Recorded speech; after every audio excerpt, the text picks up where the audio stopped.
Hello friends, இன்றைக்கி வீட்டில் இருக்கிற தேங்காய் நாட்டு சர்க்கரையை வச்சு வாயில் வச்சா கரைஞ்சி போகிற மாதிரியான ஒரு அட்டகாசமான ஸ்வீட்டுங்க.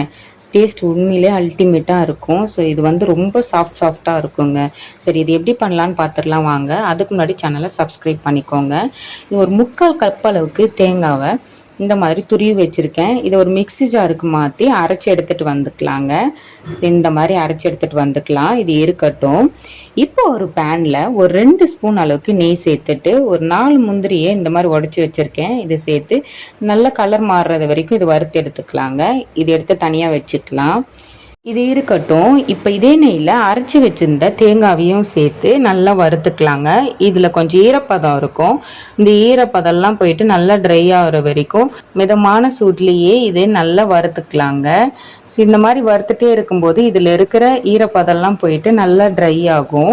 இந்த ஸ்டேஜில் நான் 3/4 கப் அளவுக்கு தேங்காய் எடுத்தேன் இல்லையா, அதனால் ஒரு 1/2 கப் அளவுக்கு நாட்டு சர்க்கரை இதில் சேர்த்துக்கிறேன். நீங்கள் ஸ்வீட்னஸ் இன்னும் கூட வேணும் அப்படின்னா 3/4 கப் அளவுக்கு கூட நீங்கள் நாட்டு சர்க்கரை சேர்த்துக்கலாம்.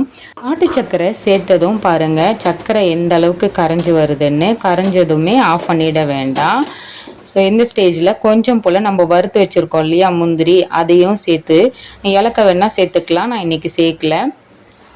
சேர்த்துட்டு இது 2 நிமிஷம் மீடியம் ஃப்ளேம்லேயே கலந்துகிட்டே இருந்தோம் அப்படின்னா இந்த கன்சிஸ்டன்சிக்கு வரும். ஸோ அவ்வளோதான், நம்மளோட ஸ்வீட் ரெசிபி சூப்பராக ரெடி ஆகிடும். ஒரு பிளேட்டில் நெய் தேய்ச்சிட்டு நம்ம ரெடி பண்ணி வச்சுருக்க ஸ்வீட்டை இது மேலே நல்லா பரப்பி விட்டு ஒரு ஸ்பூனை வச்சு ஷேப் பண்ணிக்கலாங்க. இது 2லேருந்து 3 நிமிஷம் ஆறட்டும். இப்போ இதை உங்களுக்கு விருப்பமான ஷேப்பில் கட் பண்ணிக்கலாம். டைமண்ட் இல்லை ஸ்கொயர் எந்த ஷேப்புக்கு வேணாலும் கட் பண்ணிக்கலாம். ஸோ நான் இன்றைக்கி ஸ்கொயர் ஷேப்லேயே கட் பண்ணி காட்டுறேன். இப்போ நான் இதை உருண்டை ஷேப்பும் பண்ணி காட்டுறேன் பாருங்கள். ஏன்னா நம்ம உருண்டை பிடிக்கணும் அப்படின்னா கொஞ்சம் ஹார்டாக இருந்துச்சுன்னா இந்த அளவுக்கு ஈஸியாக நம்மளுக்கு உருண்டை பிடிக்க வராது. ஸோ பார்க்க கமர்கெட் மாதிரியே இருக்குது இல்லையா, ஆனால் வந்து இது தேங்காயில் செஞ்ச சாஃப்டாக இருக்கிற ஒரு பர்ஃபி மாதிரியான ஒரு ஸ்வீட்டு தான். நீங்களும் இதை வீட்டில் ட்ரை பண்ணி பாருங்கள். ட்ரை பண்ணி பார்த்துட்டு எப்படி வந்துச்சுன்னு கமெண்டில் சொல்லுங்கள். தேங்க்ஸ் ஃபார் வாட்சிங்.